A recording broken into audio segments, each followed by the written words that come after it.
세계에서 가장 높은 산은 우리가 알듯이 에베레스트 산입니다. 8,848m입니다. 어제 제가 기록을 찾아보니까 최근에 이 계측 기계들이 발전이 되면서 더 정확하게 계산을 해보니까 2m가 더 높대요. 8,850m라고 합니다. 수없이 많은 산악인들의 무덤으로 불리는 곳입니다. 지금까지 4,000명 넘는 사람이 이 산에 올랐는데 260명은 시신으로 그곳에 남아 있습니다. 죽음의 구역이라 불리는 이른바 8,000m 정상 부근이 바로 그 구간인데요. 곳곳에 시신이 널브러져 있어서 이후에 등반하는 사람들에게 이정표가 되기도 한다고 합니다. 인류 최초로 에베레스트 정상에 오른 기록은 1953년 뉴질랜드 출신의 등반가 에드먼드 힐러리가 그 주인공입니다.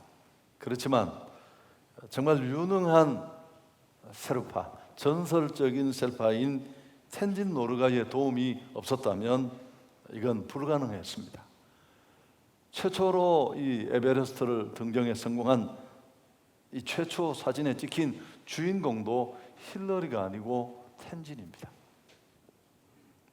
당시 힐러리는 정상을 눈앞에 두고 30분간 탈진 상태로 움직일 수 없었다고 합니다. 목숨을 잃을 수 있는 그런 아찔한 상황이었는데 텐진은 그를 기다려줬습니다. 움직이기 힘든 상황 속에서 힐러리를 생명줄로 자신과 함께 연결한 상태에서 정상 바로 밑에 있는 높이 12m 정도의 이 수직 빙벽을 올랐다는 그런 기록도 전해집니다. 여러분, 우리 삶의 여정은 어쩌면 이 에베레스트 산을 정복하는 것보다 더 힘든 여정입니다. 곳곳에 삶과 죽음의 복병들이 우리를 기다리고 있습니다.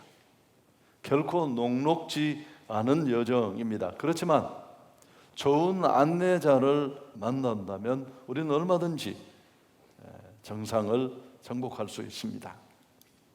이 시편 23편은 기독교 신앙을 갖지 않은 분들도 알고 있는 그런 잘 알려진 시편입니다. 이 시편의 주인공은 다윗이라는 사람인데 누구보다 힘든 인생 여정을 살았습니다. 목동으로 출발을 해서 이스라엘의 왕이 될 때까지 수많은 그런 시간을 보냈습니다. 정말 말 그대로 파란만장한 생을 살았던 그런 인물입니다. 그렇지만 그는 이렇게 고백합니다. 1절에 보면 여호와는 나의 목자시니 내게 부족함이 없으리로다. 하나님을 나의 목자로 내 인생의 안내자로 삼았더니만 내 삶에 아무 부족함이 없었다. 더 바랄 것이 없는 절대 만족, 절대 행복의 상태를 그는 그렇게 노래했습니다. 시편은 150편 정도 되는데요. 그 150편 중에서 가장 아름다운 시가 이 시편 23편입니다. 인생의 많은 역경과 고난을 거치고 난 다윗이 그의 인생 노년에 기록한 시로 알려져 있습니다. 목동이던 그가 통일 이스라엘의 왕이 되어서 영화도 누렸습니다. 그러다가 그는 자식에게 배신당해서 보좌에서 물러나는 비통함도 맛보고 생명을 잃을 것 같은 숱한 많은 시련을 겪은 후에 그가 인생을 돌아보면서 들려준 고백이라는 것이 우리에게는 더 감동입니다. 지난 시간 우리는 예수님이 어떤 분인지를 알게 되었습니다. 우리가 정말 행복하고 참 생명과 축복으로 나갈 수 있는 유일한 길이 되신다는 것을 알았습니다. 그리고 기꺼이 그 예수님을 내 삶의 주인으로, 내 삶의 왕으로 모셨습니다. 여러분, 그게 뭘 의미하느냐 하면 내 삶의 인도자가 바뀌었다는 뜻이에요.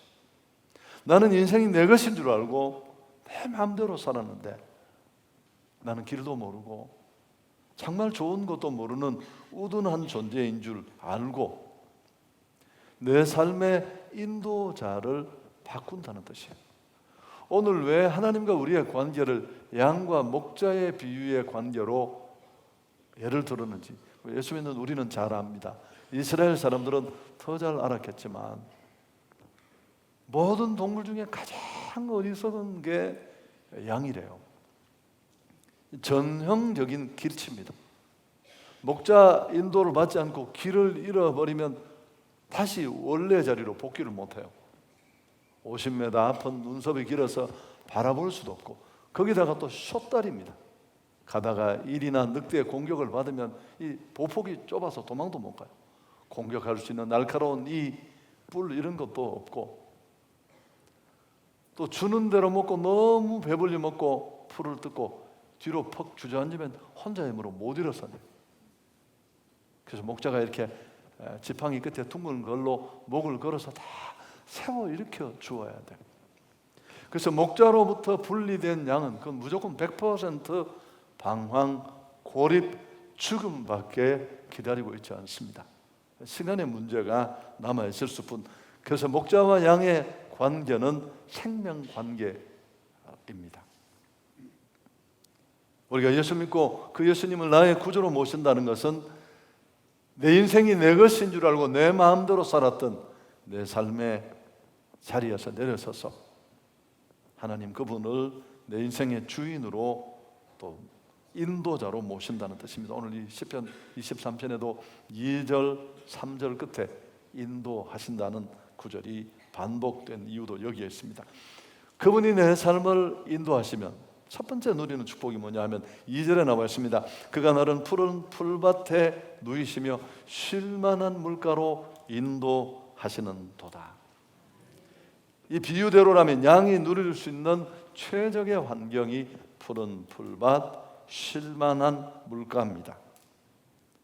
목자 대신 하나님 안에서 우리가 누리는 하나님을 인도자로 삼으실 때 우리가 누리는 진정한 안식을 일컫습니다.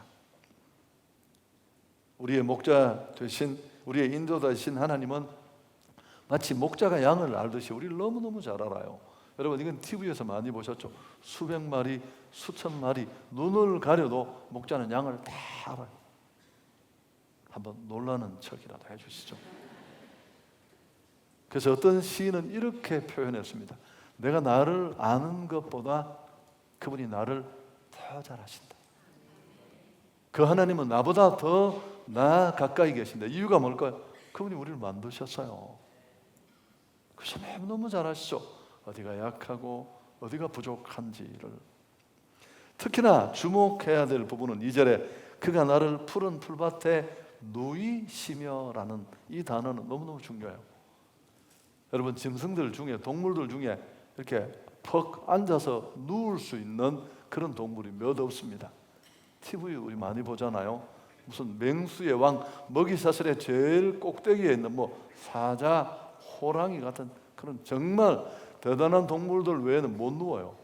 연신 이렇게 주변을 살피면서 보스락 소리만 나도 먹이사슬 위에 있는 동물의 공격을 받을까 봐 노심초사하는 게 동물의 모습이에요.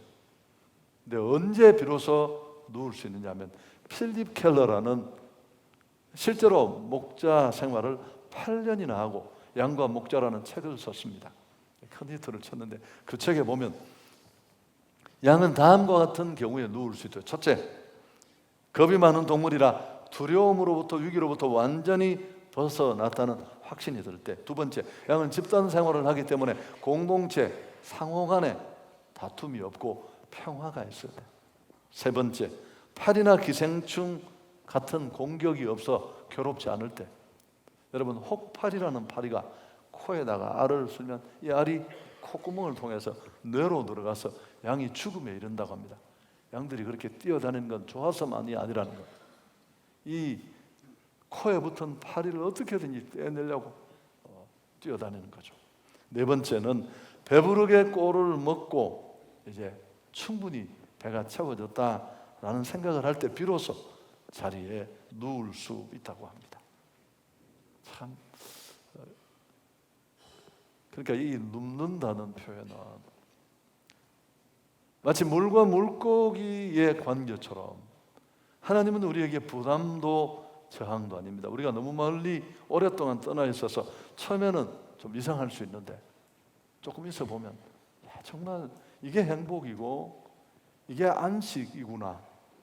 여러분 꼭 그저 교회만 다니는 종교인이 아니라 예수님이 정말 여러분의 목자가 되시고 인생 안내자가 되셔서 보호받고 또 내가 정말 안전하다고 느끼는 이 평화가 여러분 안에 있기를 바랍니다. 두 번째는 3절에 보면 내 영혼을 소생시키시고 자기 이름을 위하여 의의 길로 인도하신다.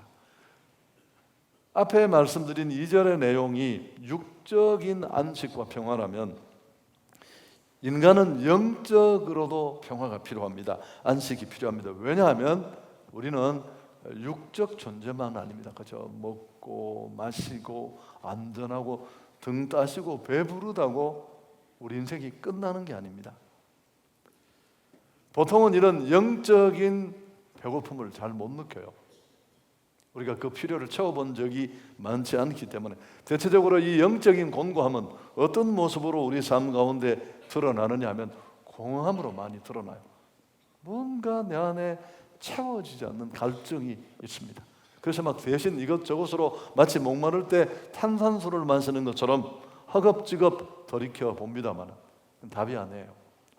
훨씬 더 잠깐은 감출 것 같지만 더 목마르고 더 갈증나고. 그래서 우리는 육체적인 존재만이 아니기에 먹는 것만으로 충분치 않습니다. 영적 갈증과 배고픔도 당연히 채워져야 하는데 여러 가지 경로가 있겠지만 대체적으로 이런 영적 공급은 오늘 우리가 함께 모여드리는 이 예배 시간에 이루어집니다. 여러분 오늘도 찬양 부르는데 뭘 느끼신 게 없었습니까? 우리가 건강하고 행복하게 살려면 반드시 필요한 일입니다. 이런 얘기를 합니다. 사람은 밥 힘으로 살지만 기독인들은 예배의 힘으로 산다. 그래서 이렇게 번거롭지만 모여서 함께 찬양하고 날 구원하신 하나님의 사랑을 자랑하고 예배 드리면서 뭔가 영적으로 사우나를 한 것 같은 그런 도움을 우리는 받습니다. 사람이 건강하고 행복하게 살려면 몇 가지가 필요하대요. 첫째는 일하는 것. 놀고 먹으면 좋을 것 같지만 세상에 그보다 더 안타까운 사람이 없습니다. 그래서 기쁘게 할 수 있는 일이 있다는 것, 이건 정말 행복하죠. 또 한 가지는 휴식입니다. 우린 일만 하고 살 수는 없으니까 적절하게 일하는 것과 쉬는 것의 균형이 필요합니다. 세 번째는 사랑을 주고받는 것입니다. 우리 건강과 행복을 위해서 사랑할 수 있는 사람이 있고 사랑해 줄 대상이 있고 또 내가 마음껏 줄 수 있는 대상이 있다는 것, 이건 정말 우리 행복과 보람을 위해서 꼭 필요합니다. 근데 오늘 현대인들은 너무 삶이 각박하기도 하지만 이기적인 모습으로 다 돌아서서 우리가 이런 행복을 놓칩니다. 그래서 아주 생활이 넉넉한 사람들이 마지막에 행복을 위해서 하는 게 뭐예요? 봉사합니다. 봉사. 자기가 돈 내고 시간 다 넣어서 봉사하는데 받으면서 누리지 못했던 더 큰 행복 누리는 이유도 여기 있습니다. 네 번째, 또 한 가지 우리 건강과 행복을 위해서 영적인 존재인 인간이 누릴 수 있는 행복의 또 한 가지 통로는 예배하는 것입니다. 초월적 존재이신 하나님과 교통으로만 채워질 수 있는 그 무엇이 있습니다. 고기도 먹어본 사람이 알아요. 영적인 은혜도 받아봐야만 알아요. 내게 이렇게 채워져야 될 영적인 그릇이 크게 있었구나. 비로소 누릴 수 있습니다. 영적 예배를 통해 채워진 이 영적인 축복은 지치고 피곤한 영혼에게 생기를 공급합니다. 우리가 뭐 먹고 쉬고만 한다고 탈진이 멈추는 건 아닙니다. 그래서 여러분 교회 예배를 처음에는 좀 힘들겠지만 부지런히 참석하십시오. 이 세상에 무엇이든지 가치 있는 일은 금방 되지 않아요. 좀 시간을 필요로 합니다. 그래서 예배는 우리의 삶과 영혼의 주름을 하나님이 펴주시는 축복의 시간이 됩니다. 세 번째, 또 한 가지, 내가 내 인생의 주인이 아니라 하나님이 내 인생의 목자가 되시고 양과 같은 어리석은 나의 삶을 인도하시고 이끌어주시는 안내자가 될 때 우리가 또 한 가지 누리는 축복이 4절에 있는데요, 같이 한번 읽겠습니다. 내가 사망의 음침한 골짜기로 다닐지라도 해를 두려워하지 않을 것은 주께서 나와 함께 하심이라. 주의 지팡이와 막대기가 나를 안위하시나이다. 양은 이리와 늑대 같은 여러 적들에게 늘상 쫓깁니다. 호시탐탐 목자의 관리가 소홀하거나 또 이 공동체로부터, 무리로부터 이탈된 양이 있으면, 여러분 우리가 TV에 강하잖아요. 보면 탁 숨어서 이렇게 뭐 여지 없죠. 그럴 때 목자는 양과 함께하면서 지팡이와 막대기로 지켜줍니다. 실제로 이 시를 쓴 다윗도 목자입니다. 목동이었어요. 여러분, 하나님이 우리를, 자기 백성을 보호하시는 그 보호와 축복을 잘 모를 수 있어요. 그렇지만 우리가 조금씩 영적인 눈이 열리면 언제나 나와 함께 하시는, 성경에 그런 구절도 있답니다. 내 부모는 너를 버릴지라도 나는 너를 버리지 않는다. 가끔씩 정신없는 부모는 자식 다리 잘라서 보험도 타먹고, 사람이 아니죠. 이런 분도 계세요. 하나님은 결코 어느 한순간도 시력이 좋지 않아서 수술을 했는데, 한 여성분이 수술이 잘못돼서 실명을 했습니다. 아픔의 시간이 지나고 오랜 병원 생활 끝에 이제 퇴원을 해서 장애가 있지만 일을 해야 해서 직장에 출근을 했습니다. 남편이 직장에 양해를 구하고 매일 태워주고 도와주었습니다. 그렇게 시간이 한참 지내고 난 뒤 어느 날 남편이 갑자기 이제 내일부터 내가 당신을 못 데려다 주겠다고, 언제까지 당신이 나를 이렇게 의지할 수도 없고 나도 내일이 있는데 내가 당신을 계속 이렇게 이끌어 줄 수도 없다고. 아내는 일면 남편의 말이 수긍이 되었지만 또 한편으로 너무너무 서운했습니다. 아니 벌써 지쳤단 말인가. 그럼 그 긴 장애의 시간 동안 나는 어떻게 할까 고민을 하다가 홀로 서야 되겠다고 도끼를 품고 길을 나섰습니다. 넘어지고 부딪히고 눈물을 흘리고.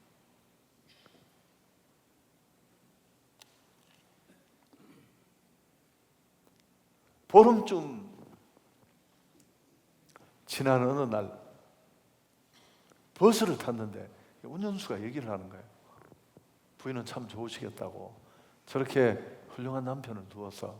그게 무슨 말이냐고 하니까 남편이 뒤에서 계속 따라다녔던 거예요. 버스 타면 뒤에 따라 타고, 앉으면 뒷자리에 앉고, 내리면 함께 내리고, 또 아내가 직장에 들어가는 것까지 보고 자기도 직장에 들어가고. 별로 감동이 안 되신 거예요. 여러분, 저는 우리 성도들은 다 합니다만 제가 대구에서 사역할 때 큰 건축을 했어요. 교회 건축을. IMF 때 그때 한 68억. 그 이후에 8년 만에 다시 거의 290억 공사를 했었어요. 시골에서 절대 간단한 일이 아니었어요. 그러니까 더 어려웠던 일은 그 일이 아니라 그것 때문에 성도들의 마음이 때로는 나누어지고, 지역을 대표하는 교회는 절대 그냥 서지 않습니다. 외부에서 막 컨설팅들의 공격, 거기 또 이건 사는 게 아니었어요. 고소, 고발에 조폭들을 끼어들고요. 제가 정말 죽을 만큼 힘이 들었습니다. 그래서 내가 새벽에 하나님 앞에, 하나님 왜 이렇게 하시느냐고, 내가 뭘 잘못했는지 말이에요. 내가 이 교회 담임 목사라는 것 일 외에 무슨 일이 있느냐고. 내가 하나님이 깊은 기도 속에 제게 들려주시는 음성이, 이 일을 누가 시작했느냐는 거예요. 당신이 시작했죠. 여기까지 누가 진행했냐? 하나님이 하셨죠. 그럼 내가 시작하고 내가 진행했는데 내가 마칠 것이다. 너 맨날 믿음 이야기하는데 너 그 믿음 정말 한번 보여봐라. 너 뭐 설교할 때 맨날 절대 신앙, 그게 뭔 줄 아느냐? 세상이 너를 다 돌아앉았을 때 네가 나 하나 바라보면서 칼끝 같은 신앙으로 나오는 것이다. 너 맨날 떠들던 거 그거 한번 보여봐. 그러면서 정말 성경에 기록되어야 할 만한 말씀을 하셨습니다. 네가 힘이 든다는 것. 여러분 한번 따라해 보시겠습니까? 네가 힘이 든다는 것, 네가 제대로 하고 있다는 뜻이다. 대구 경북에 이 반만한 교회도 없었는데 그 열악한 환경에 네가 일을 한다는 것, 어떻게 네가 300km 역기를 들었는데 땀이 안 나고 힘이 안 나겠느냐는, 그게 팔랑팔랑하면 그게 스티로폼이지. 그 말 들어도 별로 위로는 안 됐습니다. 위로는 안 됐는데 돌아보면 그분이 이루셨습니다. 저는 그냥 안 떨어지려고 매달려가지고 제가 생쇼를 했죠. 목사를 만드는 거 3가지가 있대요. 고난과 독서와 기도. 안 떨어지려고 얼마나 매달려서 제가 용을 썼더니만 온몸에 알통이 생긴 거죠. 함께하시는 하나님을 누릴 수 있기를 바랍니다. 어떤 성도가 너무 힘들어서 밤새 철야하다가 새벽기도 나가서 갑자기 자기 입에서 튀어나온 말이, 하나님 어젯밤에 잘 주무셨습니까? 그랬더니 하나님이 음성이 들렸대. 나 한숨도 안 잤다. 못 알아들으시는 거 보십시오. 여러분 성경 시편 121편에 이스라엘을 지키시는 하나님은 졸지도 않으시고 주무시지도 않는데, 같이 한번 읽을까요? 시편 121편 함께 읽습니다. 여호와는 너를 지키시는 이시라. 여호와께서 내 오른쪽에서 내 그늘이 되시나니 낮에 해가 너를 상하게 하지 아니하며 밤에 달도 너를 해치지 아니하리로다. 여호와께서 너를 지켜 모든 혼란을 명쾌하시며 또 내 영혼을 지키시리로다. 여호와께서 너의 출입을 지금부터 영원까지 지키시리로다. 아멘. 교회는 다니는데 함께 하시는 하나님에 대해서 아직도 심장이 뛰지 않는다면, 세상은 잘 보는 눈이 있는데 이 하나님의 역사를 읽는 영적 눈이 내게 열리지 않아서 그래요. 여러분 음악도 들어보면 듣는 사람은 분별이 돼요. 처음에는 MP3를 들어도 200만 원짜리 전축을 들어도 오디오를 들어도 그게 그 소리입니다. 그게 막귀들은 그래요. 조금 들어보면 다 음역대가 잘린 것과 풍성한 음은 다 알아차릴 수 있고요. 하나님의 인도를 받으며 그분과 동행하는 사람이 삶이 얼마나 영광스러운지 보게 해달라고 여러분이 구하면 좋겠습니다. 우리 하나님은 그저 우리만 삶의 가장 일선에 내몰아 놓고 구경하시는 하나님이 아니라, 그 하나님은 경계선에 계시는 하나님이 아니십니다. 우리 복잡한 사건과 고통, 그 문제 속에 함께 하시는 하나님이십니다. 나의 하나님은 살아 계시는지 돌아볼 수 있기를 바랍니다. 다윗은 자신의 하나님을, 자신을 인도하시는 그 하나님을 자비로운 하나님으로 확신합니다. 5절 함께 읽습니다. 주께서 내 원수의 목전에서 내게 상을 차려주시고 기름을 내 머리에 부으셨으니 내 잔이 넘치나이다. 여러분 저를 건축할 때 그렇게 공격하던 원수들이 가까이 있었어요. 이 파티는 벌써 끝이 나서 하나님이 그 원수들 앞에서 잔치상을 차리셔서 그래서 작은 저의 중성, 죽지 않으려고 붙어 있었던 그 몸부림을 빛나게 하시고 아름답게 해주셨습니다. 목동으로 시작했던 그의 인생이 중근동의 강자가 되고 역사 속에 수천 년 동안 가장 많은 사람들이 흠모하고 닮고 싶고 그 이름 끝에 적고 싶었던 이름이 데이비드 다윗이에요. 그 다윗은 뭐라고 노래했습니까? 내 잔이 넘치나이다. 스펙 때문이 아니라, 자원이 많아서가 아니라 하나님이 내 인생의 목자가 되시고 인도자가 되시니까 아버지 이새조차도 아들 중에 이 다윗을 미래 있는 아들로 보지 않았습니다. 그렇지만 하나님이 그를 손에 잡고 이끄시고 인도해 주실 때 자신의 그 공허한 빈잔이 채워지는 경험을 하고 내 잔이 넘칩니다. 그랬습니다. 시편 23편은 푸른 초장에서 시작합니다. 엄침한 골짜기를 지나 하나님의 상을 베푸시는 잔치의 자리로 나아가고, 여기서 끝나는 게 아니라 마지막 목적지가 어딜까요? 하나님의 집인데요. 6절에 함께 읽습니다. 내 평생의 선하심과 인자하심이 반드시 나를 따르리니 내가 여호와의 집에 영원히 거하리로다. 오늘 시인은 확신합니다. 하나님이 안내자가 되셔서 한순간이 아니라 한때가 아니라 평생 그 선하심과 인자하심이 나를 이끌 것이다. 확신이 있어자, 사실은 이 시는 확신시예요. 23편은. 그러면서 시인은 어떤 결심을 합니까? 내가 여호와의 집에 영원히 거하겠습니다. 여기 말하는 여호와의 집이 어딜까요? 예루살렘으로 옮겨진 하나님의 언약궤를 안치해둔 성막을 직접적으로 가리킵니다만, 지금으로 말하면 이 교회예요. 하나님의 관심과 마음이 머물러 있는, 그러나 한 걸음 더 나가서 공간적인 제약을 받는 특정한 장소에만 국한되지 않습니다. 우리 삶의 전 영역에서 하나님과 더 깊은 교제를 하면서 살겠다는 시인의 다짐으로, 고백으로 보면 틀림없습니다. 하나님 평생 하나님과 함께 하겠습니다.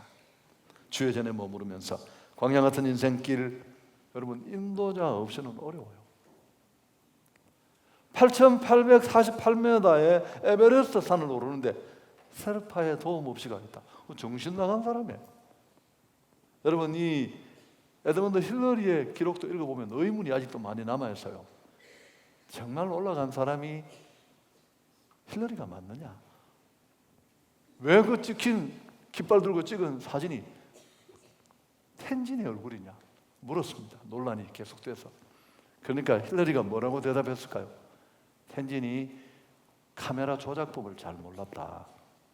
에베레스트 산 꼭대기는 카메라 조작법을 가르치기엔 적합한 장소가 아니다. 또 서양 사람들이 이렇게 조크를 잘 하잖아요. 그리고 두 사람은 평생 친구로 지냈어요.